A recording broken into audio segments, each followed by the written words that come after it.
Tachi Delek, bonjour à tous, j'espère que vous allez bien. Aujourd'hui, j'ai pris avec moi un petit instrument pour vous expliquer un petit peu comment ça fonctionne. Parce qu'aujourd'hui, on va parler de la synagogue et de l'église principalement.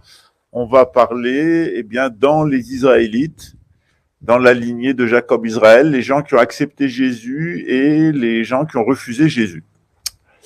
Alors, c'est comme dans tout le système de la gnose en général. Si vous avez suivi les gnoses avec moi, au niveau astral, vous avez 7 niveaux. 1, 2, 3, 4, 5. 1, 2, 3, 4, 5, 6, 7. Qu'on a 7 niveaux. Donc, soit vous êtes vers le haut. Ici, c'est le boss. C'est Dieu. Et on va avoir une répartition en 7 niveaux astral. Et puis, en bas, il y a le reflet inverse du boss, Satan, et il y a les 7 cercles qui vous amènent en enfer. You won't believe who the 7 princes of hell really are. The 7 princes of hell are the 7 strongest demons in Christianity who rule over hell and the millions of demons in it. The leader of the princes is Lucifer, also known as the devil or Satan. He was the leader of the army of angels who rebelled against God in heaven and were exiled. Beelzebub, also known as the Lord of the Flies, was a seraphim prince, which are the highest ranking angels. He is responsible for tempting men with pride. Leviathan was also a seraphim prince, and he tempts people with heresy. Asmodeus is the demon of lust and is known to tempt people with their deepest desires. Berith was a cherub prince who lures people to commit violent acts. Verine was an Ophanim prince who has power over health-related issues and can even heal diseases. Finally, Gressel is the demon prince of impurity and has the power to cause harm and discord. Dans ces 7 cercles de décomposition, il y a la première Israël, c'est-à-dire tous les milieux talmudistes qui vont vers l'enfer, vers Satan, pour avoir refusé le Messie. Et de l'autre côté, il y a des personnes qui montent de statues pour arriver au prix du trône. Voilà, il y a 2 Israël. L'histoire de France, c'est l'histoire du judaïsme, c'est ça. C'est comment, à travers des séries de 14 générations, donc ça commence avec Abraham, 14 générations, on arrive à Moïse, 14 générations, on se retrouve à Babylone, 14 générations, etc. Et ça finit avec Jésus, qui arrive la première fois, 14 générations, et le règne de Jésus en tant que règne du monde, roi du monde. 14 générations. En sens inverse, la descente en bas, elle se fait en 14 générations. Qu'est-ce que nous dit le judaïsme ? Le judaïsme nous explique qu'il y a un cheminement du virus prophété, c'est-à-dire de la vérité prophétique. C'est ce qu'on appelle le prophétisme abrahamique. Ce qu'il faut comprendre, c'est que l'humanité a été créée par Dieu. On a à peu près le même scénario dans le bouddhisme. On a un créateur qui apparaît en même temps que l'univers. C'est-à-dire qu'il y a quelque chose qui est au-delà de l'univers il y a quelque chose qui est au-delà de la création et du créateur qu'on peut appeler Dieu. Dans le bouddhisme, on l'atteint par le nirvana. Dans le christianisme, on ne conçoit pas qu'un être humain ou un être en général puisse sortir de la création puisqu'on se refond dans notre créateur. Voilà pourquoi il y a un seul Dieu. La ilaha illallah, il y a une seule divinité, il y a un seul Dieu parce qu'il n'y a pas de Dieu, il n'y a pas de Dieu. Par contre, à l'intérieur de la création, il y a un individu qui est le reflet total du pouvoir créateur qui crée à la fois le cosmos et à la fois la conscience primordiale. La conscience primordiale, dans le bouddhisme, on appelle ça l'Adi-Bouddha, Kuntut Sangpo en tibétain, Kunzang, et de l'autre côté, on a le cosmos qui nous entoure. Dans le christianisme, il y a Dieu, et Dieu, il va avoir la création et le verbe créateur qui sont concomitants. Dès qu'il y a le verbe créateur, il y a la création, parce qu'il y a la création, il y a le verbe créateur. Ce verbe créateur, Dieu va lui donner une forme au centre de l'univers, au centre du cosmos, qui est l'être humain. L'être humain, nous dit la Bible, il est à l'image et à la ressemblance de Dieu. C'est-à-dire que l'être humain, il est là, il y a Dieu qui est au-dessus, ici, sur son trône, en tant que créateur. Ça, c'est tout ce qui est créateur. Et en bas, il y a la création. Et l'homme, il est en bas. Il est le reflet du créateur, il est le reflet du verbe créateur. Okay. Sauf que ce reflet du verbe créateur, eh bien, il va lui arriver des ennuis. Le principal ennui qui va lui arriver, c'est qu'il ne va pas rester dans la vie en général, il va rentrer dans une dimension qui est la dimension de connaissance du bien et du mal. C'est-à-dire que sur la base de son libre arbitre, au lieu d'être co-créateur avec Dieu en permanence, il va se laisser influencer par le passé.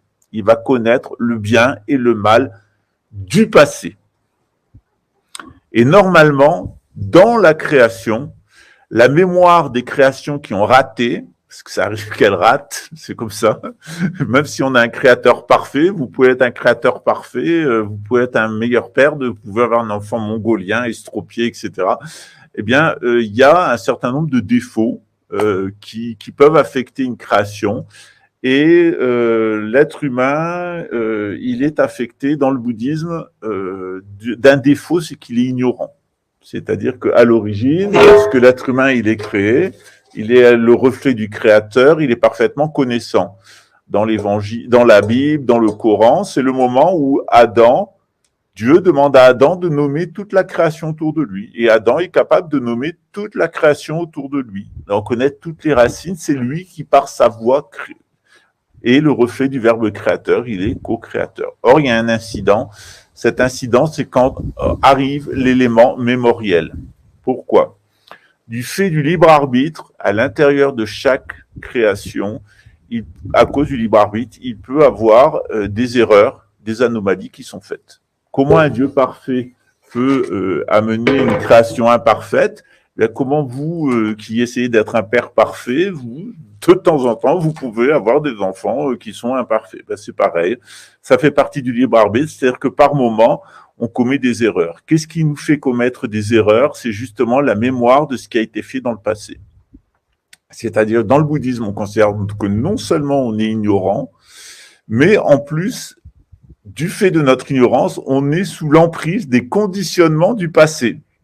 C'est-à-dire, à cause de gens qui ont vécu avant nous et dont on a accès aux mémoires, eh bien, on n'est pas des Bouddhas dans l'instant présent, parfaitement éveillés, illuminés, etc., créateurs, co-créateurs, etc. On est sous l'emprise de traumatismes et de schémas du passé.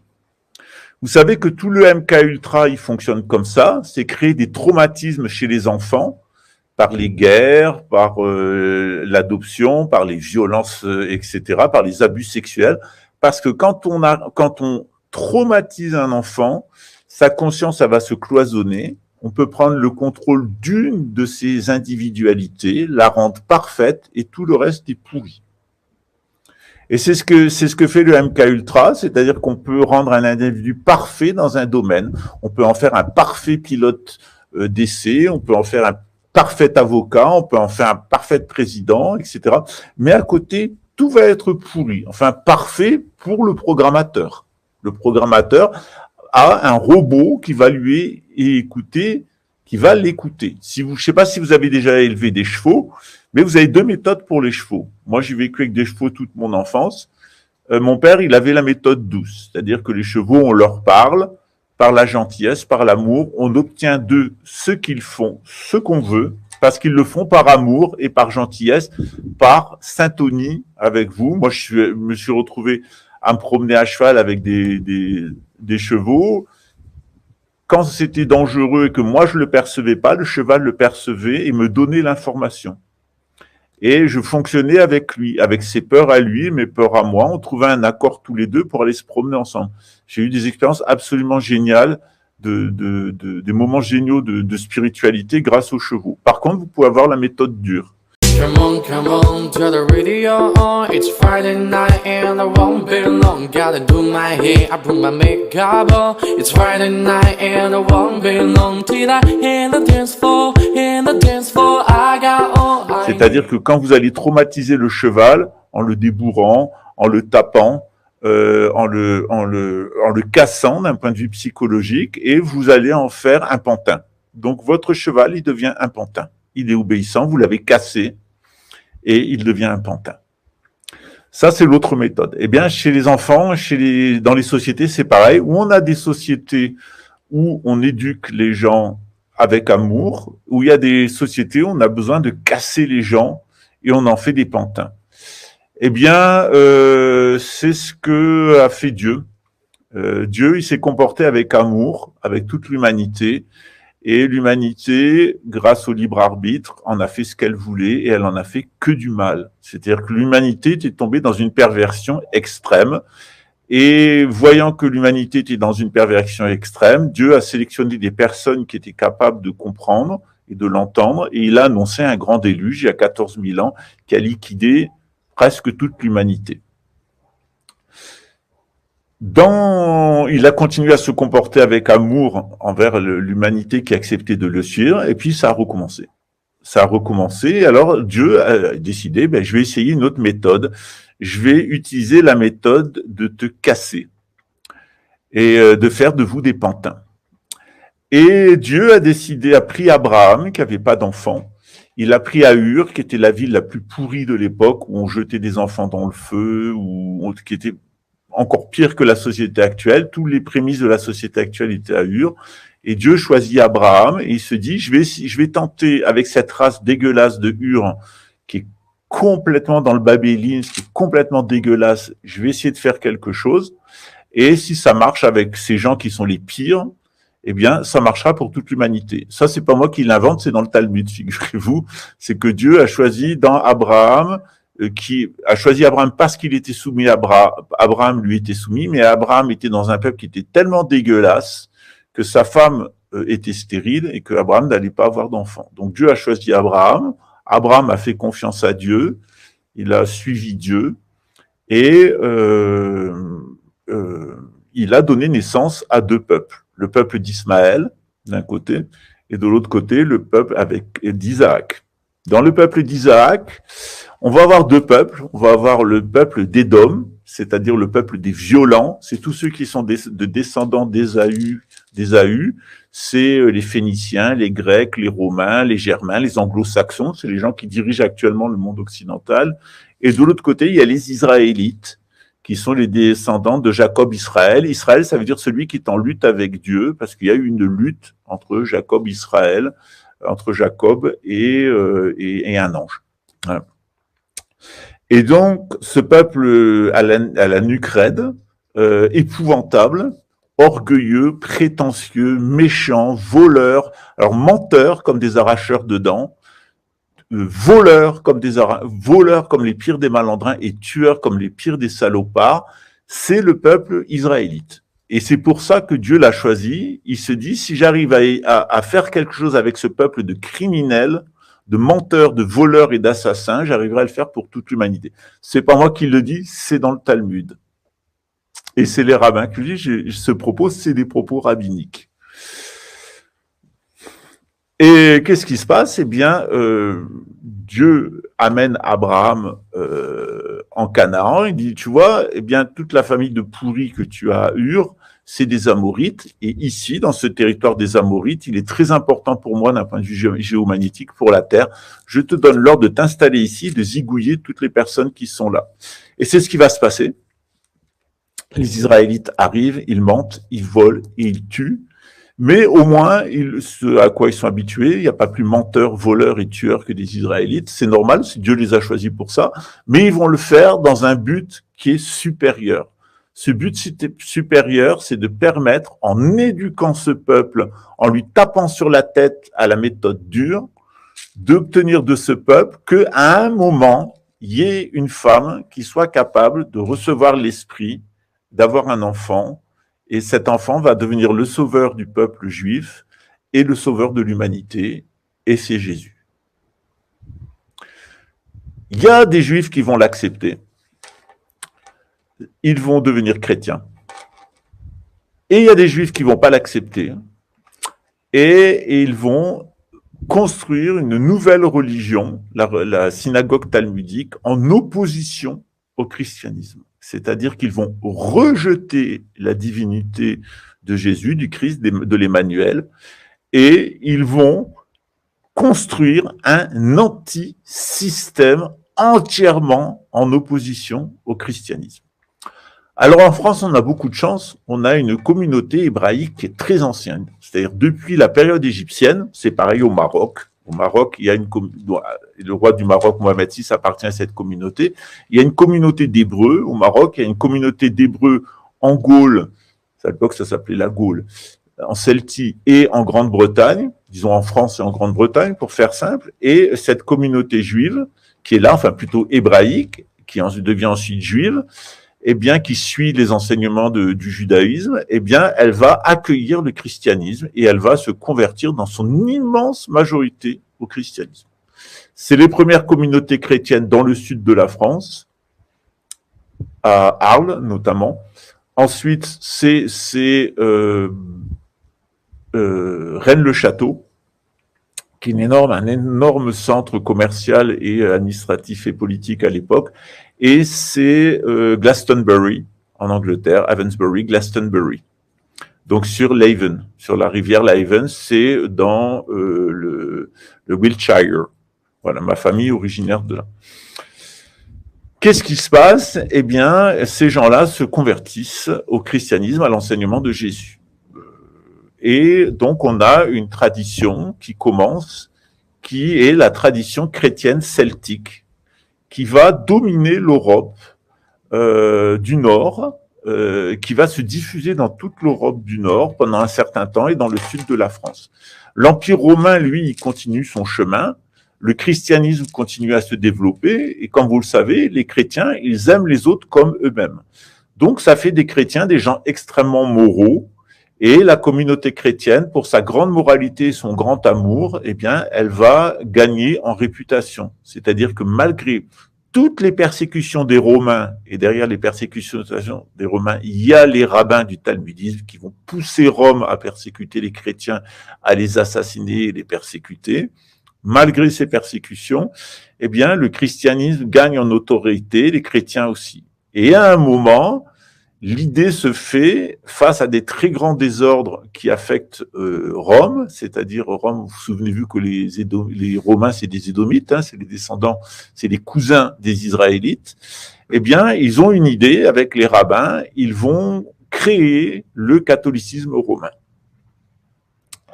Et donc, la première mesure qu'ils prennent, c'est d'interdire la gnose, qui menacerait le pouvoir des rabbins et le pouvoir de l'Empire romain, et aussi de falsifier les Écritures en détruisant tous les évangiles qu'on appelle de nos jours apocryphes, et pour créer une nouvelle sorte de christianisme, le catholicisme romain, qui est façonné sur les cultes de Rome. Donc, au culte du Sol Invictus et des Saturnales, eh bien, on fait Noël et le carnaval, le carême. Et tout est fait comme ça, on va calquer l'histoire de Jésus, on va la transposer dans le contexte des cultes de Rome. Certaines initiations sont présentes comme les mystères de l'Eusis, c'est le culte de Mitra, et le christianisme va être façonné, refaçonné, pour rentrer dans ce cadre préexistant. C'est pas le cas en Gaule, et c'est pas le cas dans le sud de la France, et c'est pas le cas en Grande-Bretagne et en Bretagne. Petit à petit, le sud de la France cède, c'est-à-dire qu'ils vont rentrer dans le catholicisme romain inventé par les rabbins et l'empereur Constantin au IVe siècle, et ensuite, début du IVe siècle, et ensuite, le christianisme celtique va mettre beaucoup de temps avant de passer sous le contrôle de Rome. En Bretagne, ça sera fait au XVIe siècle. Ça vous explique, pourquoi aussi il y avait la possibilité pour la Grande-Bretagne d'avoir sa propre religion distincte de l'Église catholique romaine. C'est ce qui se passera avec l'anglicanisme. Mais bon, on en reparlera une autre fois, et c'est pas forcément une bonne chose, puisque c'est un schisme. On va assister à un nouveau schisme, d'après les prophéties. Dans quelques semaines, attendez-vous à un nouveau schisme à l'intérieur de l'Église catholique, à l'intérieur des églises chrétiennes en général. Donc, qu'est-ce qui se passe? Eh bien, en 536, l'Europe et bassin méditerranéen est soumis à un événement climatique extrême. Pendant 18 mois, on ne va pas voir le soleil. la peste bubonique va se déclencher et 100 millions de personnes vont mourir rien que dans le monde méditerranéen. Qu'est-ce qui se passe? Eh bien, il y a un volcan qui pète en Islande en 536. Je ne sais plus si c'est 536 ou c'est 586, je crois que c'est 536. Et on va avoir un mini-âge glaciaire qui va pousser toutes les populations du nord de l'Europe à descendre vers le sud et faire s'effondrer l'Empire romain. Pendant 18 mois, on ne voit pas le soleil parce que les débris du volcan sont tout autour de la Terre. On trouve toute une couche dans l'hémisphère nord qui correspond à cette datation, OS 536. J'ai trouvé une petite vidéo qui vous permet d'avoir un bon résumé de ça. Voilà.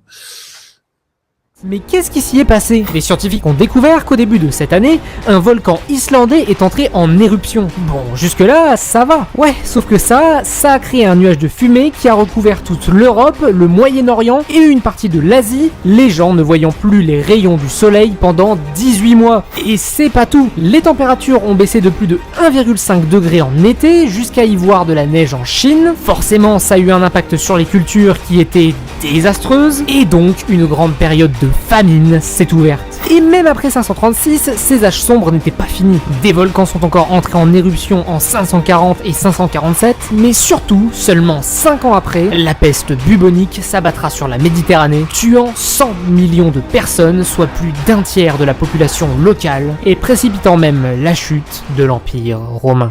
Donc vous pouvez trouver cette vidéo sur YouTube. Ça a été fait par un petit jeune qui a assez bien fait son travail. Effectivement, en 536, on a l'explosion de ce volcan et ce volcan va provoquer une catastrophe. Donc on va avoir 18 mois, 3 fois 6 mois, d'occultation totale, une baisse d'environ 1,5 degré des moyennes de température. Il va se mettre à neiger en Chine, ce qui arrive jamais normalement, et avec un déclenchement d'épidémies, notamment une peste bubonique, 100 millions de morts.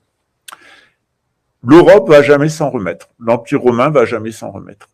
Jamais.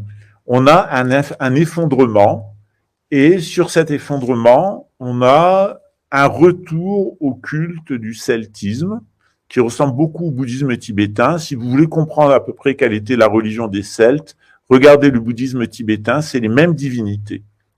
Fabrice Midal, c'est un ami, il est directeur de l'Institut bouddhiste Shambhala, il a une chaîne de 150 000, 160 000 suiveurs, il s'intéresse surtout à l'aspect psychologique, c'est un monsieur qui est toujours en jaune avec des lunettes jaunes, Fabrice Midal, et il est l'ancien directeur du centre Shambhala de Paris, de Chogyam Trungpa, et donc lui, eh bien, il a écrit un livre passionnant. J'ai fait une conférence avec lui à l'ambassade de France de Luxembourg en 1999 sur les dieux indo-tibétains et les dieux celtes, et vous verrez, c'est les mêmes divinités. C'est-à-dire, si vous voulez comprendre le celtisme, si vous voulez repratiquer la religion celtique, pratiquer le bouddhisme tibétain, c'est exactement la même religion. Pourquoi? Parce que les Celtes et les Tibétains, génétiquement, on est très proches.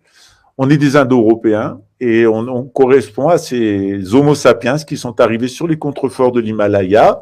Certains sont retournés vers l'Europe, c'est ce qui va donner plus tard les Celtes. D'autres sont passés par-dessus, ils vont descendre sur le continent américain, ils vont passer par la Chine, le continent américain. Et si vous regardez les structures des croyances ici dans le continent atlantique, le continent américain, et si vous regardez les croyances chinoises, les croyances tibétaines et les croyances celtes, vous voyez qu'on a les mêmes croyances avec les mêmes structures de pensée, les mêmes racines pour les mots et les mêmes façons de noter les choses.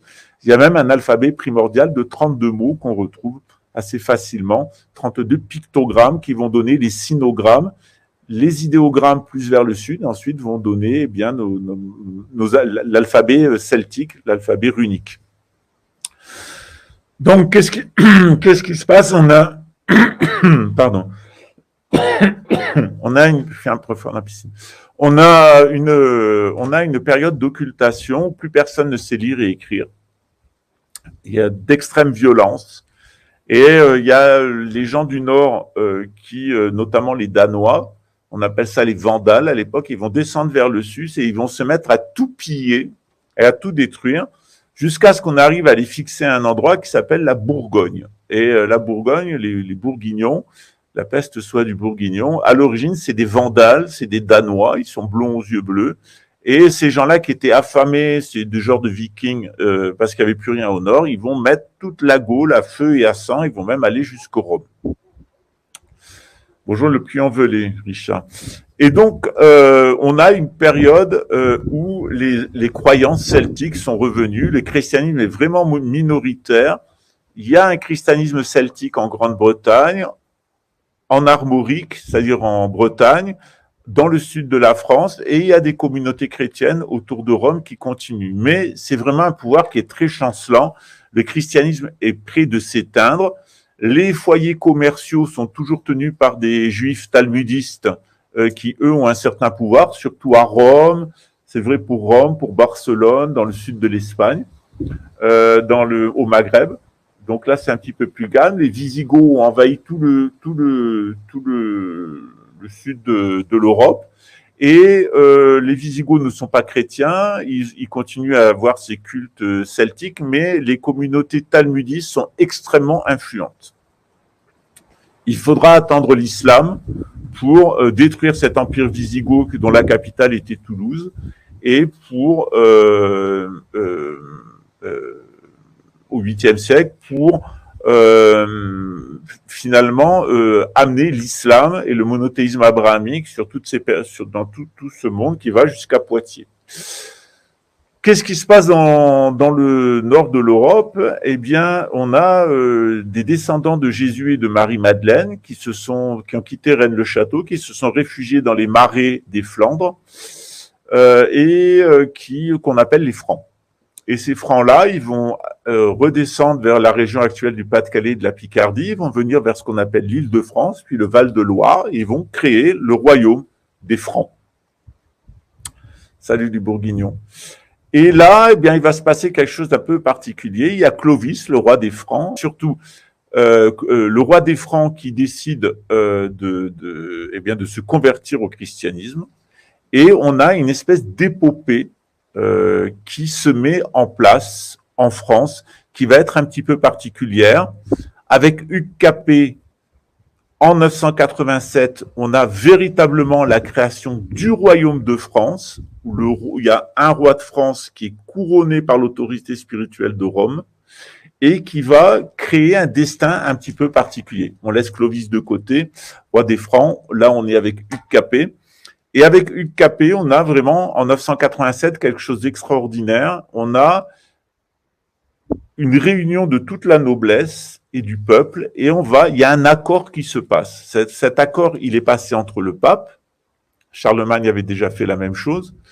Cet accord, il est passé avec les habitants de ce qui deviendra le royaume de France, qui ne va avoir de cesse de s'élargir. Et on rentre dans un dispositif juridique qui est basé sur l'assemblée, les états généraux, une assemblée générale.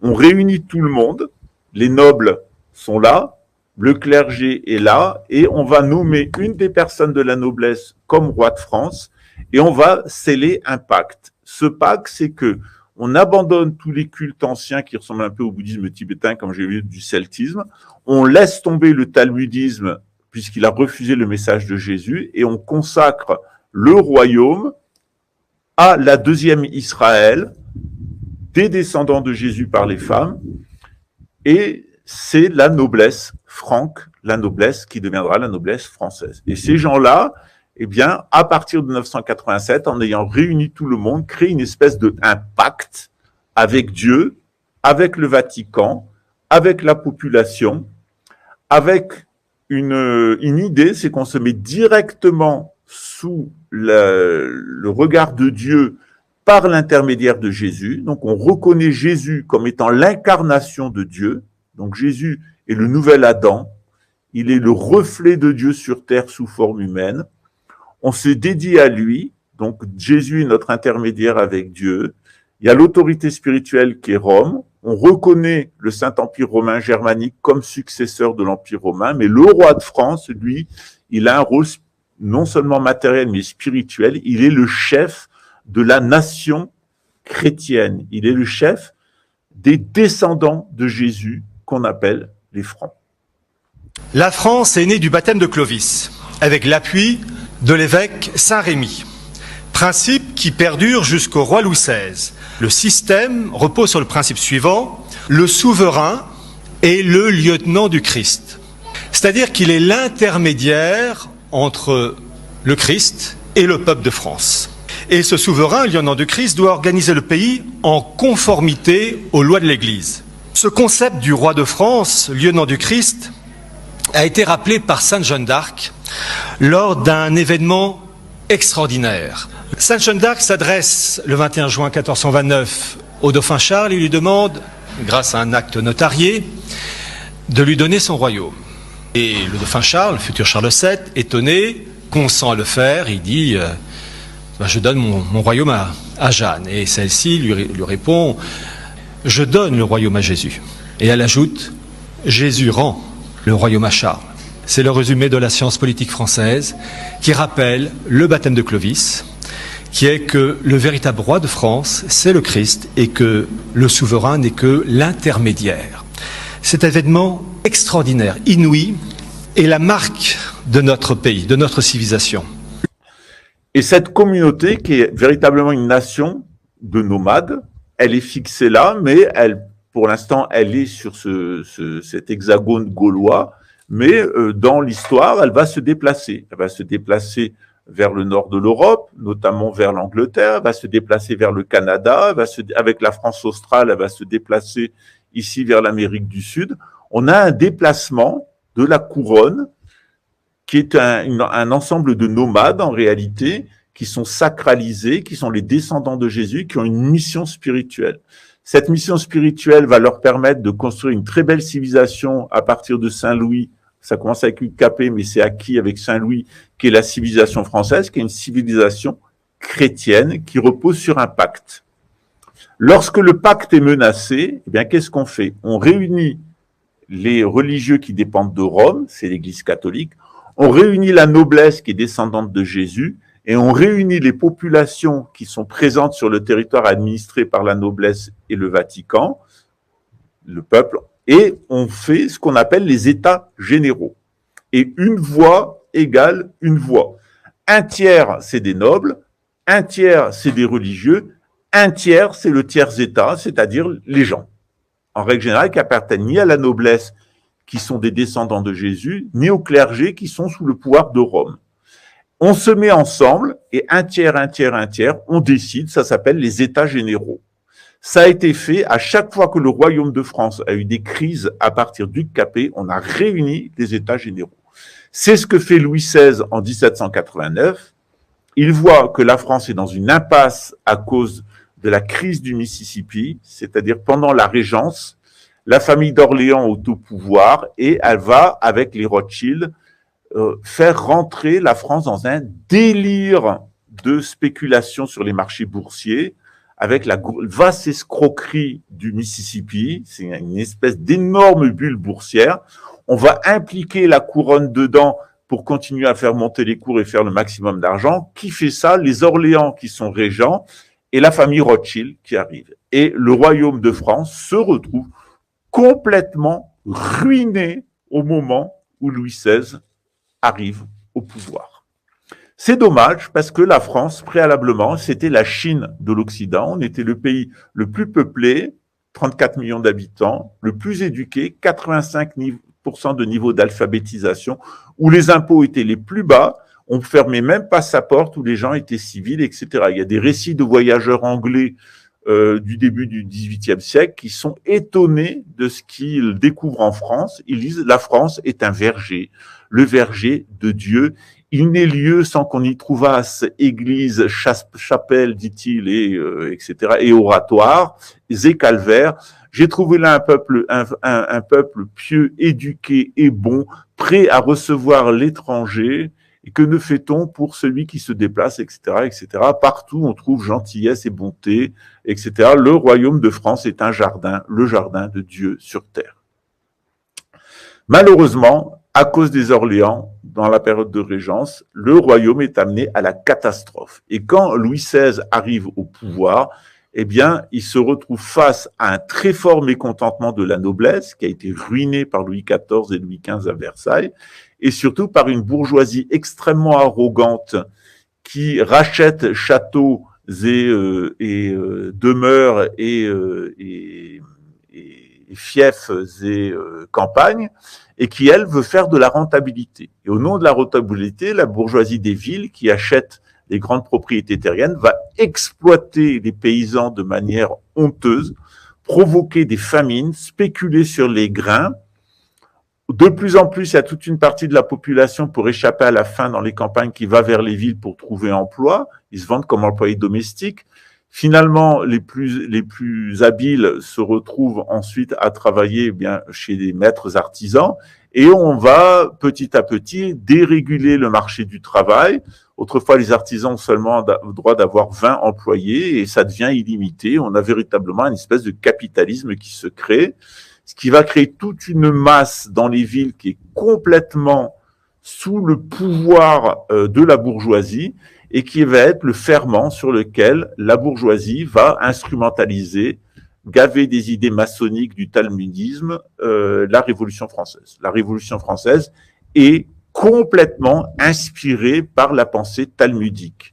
L'idée, c'est de mettre fin au royaume de France, de le détruire. De les détruire pourquoi ? Parce que pour les talmudistes, la France est l'incarnation du christianisme et elle est l'incarnation de la messianité de Jésus. Et non seulement il faut nier à Jésus le caractère du Messie, mais ce que le christianisme a prévu sur terre, il faut le détruire et l'anéantir. Le concept opposé, c'est le judaïsme talmudique. Le Talmud, c'est, pour faire court, le code civil, politique et religieux de la nouvelle synagogue. Ce judaïsme ne reconnaît pas le Christ comme fils de Dieu incarné, d'où une opposition complète avec le système politique français et cette civilisation française née du baptême de Clovis.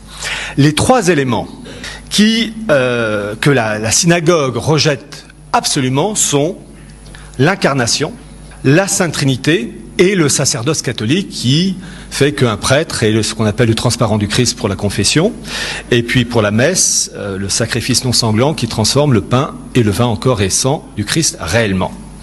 La finalité de cette synagogue talmudique, c'est de faire du peuple juif, le peuple prêtre, intermédiaire unique entre le Dieu un et le reste de l'humanité non juive encadrée par les lois noachides. Les lois noachides, c'est la religion pour les non-juifs. Dans les vidéos cette semaine, je vous ai montré que les talmudistes sont arrivés à avoir un pouvoir extrêmement fort de destruction de l'Occident parce qu'il y a eu une activation de la 7e tour du diable qui se retrouve à l'embouchure de la Dniepr. La Dniepr, elle passe, c'est elle qui coupe l'Ukraine en deux, qui arrive donc en bas vers Odessa, etc., la Crimée. Qui coupe véritablement l'Ukraine en deux, mais la source, elle est très très haute en Russie, à 150-160 km de Moscou, où se trouve la 7e tour du diable. Or, cette 7e tour du diable, elle est investie par les Yézidis, qui sont une secte islamique hétérodoxe qui rend un culte à Lucifer. Et en apparence, ils s'islamisent pour ne pas être persécutés par les musulmans, mais ils continuent à pratiquer le culte de Melektos, qui est le culte de Lucifer. Et leur culte à Lucifer, eh bien, il est orienté sur deux choses. D'abord, ils adorent le serpent noir, le serpent de la mémoire. Donc, ils sont complètement gavés par toutes les influences du sous-sol qui sont liées au serpent noir. Ils mangent du charbon, ils respirent des gaz, ils font brûler du pétrole, ils se mettent dans des fumées de pétrole dans ces tours-là pour avoir des possessions démoniaques et dans ces possessions démoniaques, eh bien, avoir des révélations des anges déchus dont ils sont les descendants, puisqu'ils sont des descendants des Amorites. Les Amorites sont ces demi-humains qui sont un mélange de femmes descendantes de Caïn et des anges déchus. Et donc, cette 7e tour du diable, des Yézidis, elle va être gérée par une secte qu'on appelle la secte des derviches sauteurs. Alors, ils sautent comme ça, pour se mettre en transe et pour éveiller leur kundalini. Et au lieu que leur kundalini monte et les libère et les ramène, les raccorde au principe, la Kundalini va alimenter tous les résidus psychiques à l'intérieur d'eux, et ils sont possédés, et ils deviennent tout à coup géniaux. Et dans leur rite, il y a de la sexualité, c'est de la sexualité où tout le monde couche avec tout le monde, mais ceux qui mènent la danse sont des hommes habillés en femmes, avec qui on va avoir des rapports sexuels et qui offrent leur anus en fait à tout le monde, et qui vont se faire sodomiser par toute l'assemblée. Je vous ai mis des vidéos pour vous montrer à quoi ça ressemblait. Rasputin vient de ces milieux-là. Et la personne qui est sodomisée par tout le monde, plus grand interdit de la Bible et du Coran, qui reçoit tout ce sperme, va incorporer des démons, des anges déchus, va se mettre à prophétiser. Tout le monde se met comme ça à danser. Et puis, en règle générale, les rituels sont accompagnés de sacrifices d'enfants qu'on tue, qu'on dévore, dont on dévore le cœur ou qu'on jette vivant dans le feu, puisque tout ça, c'est lié au culte de Baal et au culte antique que les Yézidis ont repris dans leur culte. Les musulmans ont persécuté les Yézidis, il y a eu un génocide des Yézidis, ça continue maintenant. Saddam Hussein a persécuté les Yézidis, c'est le fameux gazage des Kurdes, parce qu'il en avait ras-le-bol de leur pratique de magie noire et de sorciers. Lorsqu'il est mort, d'ailleurs, quand il a été pendu, il a dit « Maudits soient les sorciers d'Iran », puisqu'il est très conscient que les gens qui sont au pouvoir actuellement en Iran, eh bien, ils s'inspirent directement des Yézidis, du zoroastrisme et des Yézidis, et qu'en réalité, les gens qui mènent actuellement l'Iran sont exactement l'équivalent des sionistes. C'est la même secte. Je vais expliquer tout ça cette semaine, comment ça se remonte depuis 15 jours, comment tout ça remonte à la 7e tour du diable. Cette 7e tour du diable, elle est gérée par la secte Chabad-Lubavitch, dont Bolsonaro, Trump, Poutine et Netanyahou sont les marionnettes, puisque leur idée, c'est d'organiser une immense Shoah, un immense sacrifice humain du maximum de personnes pour pouvoir construire un temple à Lucifer à Jérusalem. Donc on a une espèce de convergence entre ces cultes yézidis lucifériens, ces réseaux talmudistes qui n'ont jamais accepté la messianité de Jésus et l'avènement du christianisme, qui se sont ligués ensemble entre talmudistes, lucifériens yézidis et magiciens noirs pour créer la situation actuelle. En 1789, ce groupe-là, il est extrêmement influent. Les derviches sauteurs de la 7e tour du diable ont influencé les milieux talmudiques et vont donner naissance au hassidisme. Une des associations les plus fortes, des sectes les plus fortes du hassidisme, c'est la secte Chabad-Lubavitch.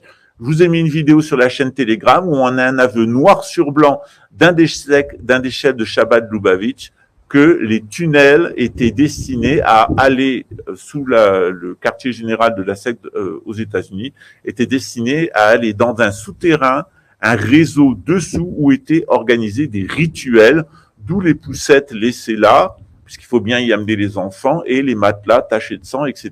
Je vous ai mis la vidéo, ça a été avoué, filmé par un des chefs de Chabad-Lubavitch.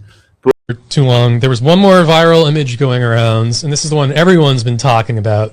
Is this Dirk just pulled up on screen? Pour les personnes qui connaissent André de Biaz et qui ont déjà été en contact avec la secte Chabad-Lubavitch, vous savez très bien que derrière ce Rav Schneerson, il y a les derviches sauteurs. C'est une forme, ça n'a rien à voir avec le judaïsme, ni même le talmudisme. C'est une forme complètement déviante qu'on appelle le hassidisme et qui est basée exactement sur ces cultes pédo-sataniques et lucifériens où on utilise d'ailleurs des drogues. Leur objectif, c'est à travers la drogue, en droguant toute l'humanité à travers Big Pharma et le pétrole des voitures, etc., parce qu'on pourrait avoir d'autres moyens de produire de l'énergie. Il y a eu une volonté de brûler le maximum des pétroles à des fins d'envoûtement rituel. De l'autre côté, il y a toute la pédocratie qui est basée justement sur ces sacrifices d'enfants et l'avortement, et les adoptions et les réseaux où on se refile les gosses, notamment celui qui vient d'être démasqué à Paris, qui était organisé par Gabriel Matzneff, Jean-François Revel, qui est un philosophe français. Sa femme, c'est Claude Sarraute. que vous voyez chez Rouquier, la fameuse Claude Sarraute, qui vous parlait très bien de la Shoah puisqu'elle est juive. Et malheureusement, il y a des gens de sa famille qui sont morts dans cette Shoah. Je vous ai mis aussi le PDF du livre de William Guy de Cars sur la synagogue de Satan, avec toutes les déclarations de certains rabbins du talmudisme hassidique. Encore une fois, ça n'a rien à voir avec le judaïsme. Le talmudisme est une déviation du judaïsme, et à l'intérieur du talmudisme, il y a une secte qui est rejetée par les rabbins, les véritables rabbins talmudistes, qui pratiquent le judaïsme plus les interprétations de la mitzvah. Eux rejettent aussi le hassidisme, qu'ils considèrent comme une déviance satanique à l'intérieur du judaïsme. Ce qui se passe, eh bien, c'est qu'à l'heure actuelle, on vit dans un système, le système républicain en France, qui est d'inspiration talmudiste, complètement de A jusqu'à Z, et qui est basé sur l'idéologie des Illuminés de Bavière, qui lui-même, cet illuminatisme chrétien ou post-chrétien, est basé sur cet illuminatisme post-talmudiste, donc le hassidisme, qui lui-même remonte à la 7e tour du diable en Russie, à ces derviches sauteurs, qui nous ramènent aux Yézidis, et des Yézidis aux Amorites, notamment les Cananéens que les Israélites avaient l'ordre d'exterminer en arrivant en Terre Sainte. Donc, contrairement aux apparences, où quand les gens, ça m'énerve d'entendre des plancards d'Assas s'exciter sur les Juifs, le problème, c'est pas les Juifs. Le problème, c'est même pas les talmudistes qui détestent le christianisme. Après tout, c'est leur droit, en tant que Juifs, de refuser le messianisme de Jésus. C'est leur droit. En France, ce droit a été reconnu par la monarchie. La monarchie de France a protégé les Juifs. Elle leur a reconnu le droit de rejeter le messianisme de Jésus. C'est leur droit. Par contre, à l'intérieur du talmudisme, s'est greffée une secte influencée par les Yézidis et la 7e tour du diable, qui, elle, est complètement luciférienne et satanique avec des rituels d'enfants, qui est le hassidisme. Ce hassidisme, il va donner plusieurs idéologies. Il va donner vers la Russie le bolchevisme, vers l'Occident le sionisme, donc vers l'Orient le bolchevisme, vers l'Occident le sionisme, et en contaminant les milieux chrétiens, juridiques chrétiens, notamment en Bavière, ça va donner les Illuminés de Bavière, et les Illuminés de Bavière sont ceux qui sont derrière la Révolution française et le nazisme, parce que tout ça, c'est la même chose. Donc souvent, je vous dis, bolchevisme, sionisme, nazisme, c'est la même chose, c'est les enfants du hassidisme, c'est les enfants de l'illuminisme, cet illuminisme yézidi qui remonte à l'islam, à une secte hétérodoxe à l'intérieur de l'islam, qui sont les yézidis, qui ont été protégés parce qu'ils avaient des écritures, qui étaient considérés comme des gens du livre, mais derrière, il y a le fond chez les yézidis, qui est lié aux Caïnites, qui est lié aux Amorites, et qui est lié à ce culte de Mélektos, du dieu Pan, qui est le culte de Lucifer. Alors, dans leur religion à eux, Lucifer, ou Iblis dans le Coran, il n'a pas le caractère négatif qu'il a dans le monothéisme abrahamique. Pour eux, c'était un jeu, en réalité, entre Iblis, Lucifer et Dieu. Et Dieu a tenté Iblis à travers Adam. Et en fait, Iblis a vu en Adam ses propres défauts à lui, notamment l'orgueil. Et puis, il a été châtié par Dieu, etc. Il est tombé aux enfers, mais il s'est repenti. Il est tombé au 7e enfer. Il y a les 6 enfers d'oubli et le 7e enfer où il y a Mélektos qui est là. Et dans la religion yézidi et dans sa déviation sous la forme du hassidisme, et ça vous permet de comprendre Jacob Frank, ça vous permet de comprendre toutes les horreurs de la Révolution française, la décapitation du roi, l'aspersion du sang de la foule.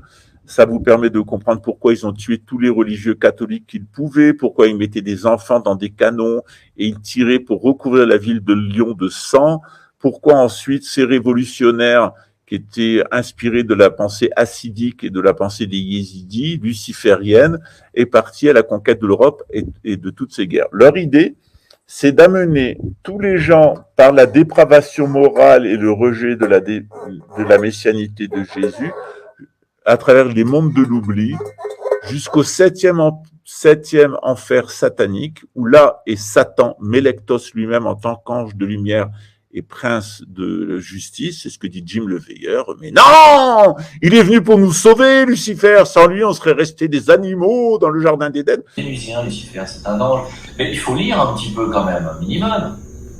Tout le monde le sait que Lucifer est Satan, que Lucifer est un ange, un archange. Alors un ange ou un archange? Moi je pense que c'est un ange. Bon. Il y en a qui disent que c'est un archange. Bon. C'est un archange qui s'est sacrifié pour sauver l'humanité et pour nous aider à évoluer plus rapidement. Hein. Sans intervention luciférienne au jardin d'Éden, Adam et Ève seraient restés des animaux. Non conscients, non soi conscients. Ont une emprise, c'est-à-dire que les âmes qui vont être justement influencées par ces forces vont agir et alimenter énergétiquement ces forces-là, sans forcément en avoir conscience, comme c'est le cas sur la Terre, avec par exemple le New Age, hein, tout simplement, où c'est un des milieux les plus manipulés et les plus dangereux pour la masse publique. Voilà. Parce que les forces qui sont à l'œuvre derrière peuvent agir à des niveaux énergétiques beaucoup plus puissants que les niveaux qui sont en général classiques, même si... Ça, c'est les cultes yézidis lucifériens. Et leur idée, c'est en faisant descendre l'humanité dans le satanisme le plus absolu, la destruction, la mort, les sacrifices d'enfants, etc., à travers les 6 mondes de l'oubli, arriver au 7e enfer satanique, où là, ils sont dans la présence de Mélektos, et Mélektos leur prétend qu'elle va tomber dans la débauche, etc., à tous les niveaux, donc anti-saturnien, anti-jupitérien, anti-martien, anti-vénusien, anti-mercurien, d'arriver en bas en anti-solaire, total, et d'arriver ici, dans la proximité de Mélektos, Lucifer, Iblis, qui soi-disant se serait réconcilié avec Dieu, et qui sauverait l'humanité en lui donnant tous les pouvoirs divins que l'humanité a perdus lors de la chute, et même plus, en faisant de l'humanité des dieux, plus dieux que Dieu, et même plus Dieu que Satan lui-même. Voilà. C'est un mensonge. C'est le mensonge satanique. Voilà. Voilà. Donc, ça vous explique, si vous voulez comprendre pourquoi la Révolution française, on a une telle influence talmudiste et derrière le talmudisme du hassidisme, pourquoi on a cette volonté de détruire la France, de détruire l'Église catholique en France, de détruire la France en tant que fille aînée de l'Église, il faut remonter. Il ne faut pas en vouloir aux Juifs de France, ils n'ont rien à voir dans cette histoire. Il ne faut pas non plus en vouloir aux talmudistes, ils sont protégés en France, c'est leur droit. Par contre, il faut s'attaquer au hassidisme.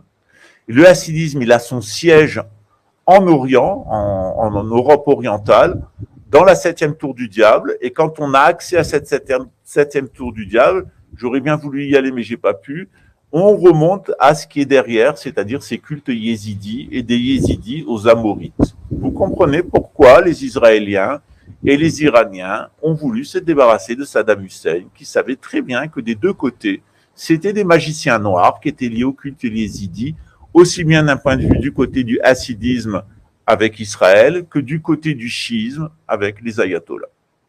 Je vous ai expliqué tout ça depuis 15 jours. Je sais que c'est difficile à comprendre, les gens ne me croient pas, ont des doutes.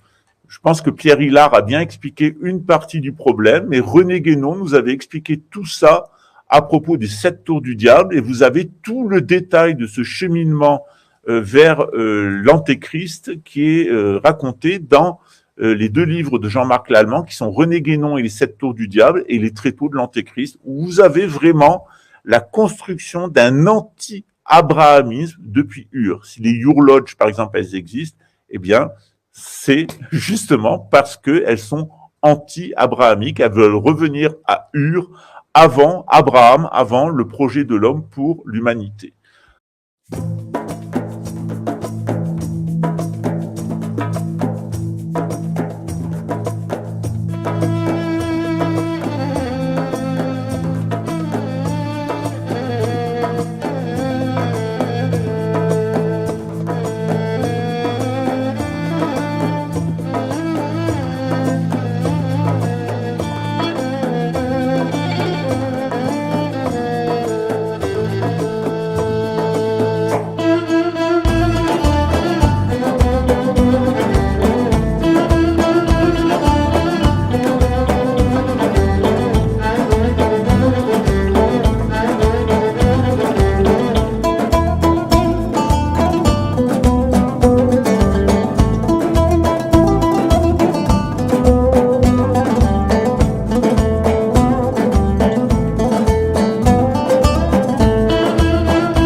personne ne veut croire et qui coûte très cher à ceux qui n'y sont pas initiés.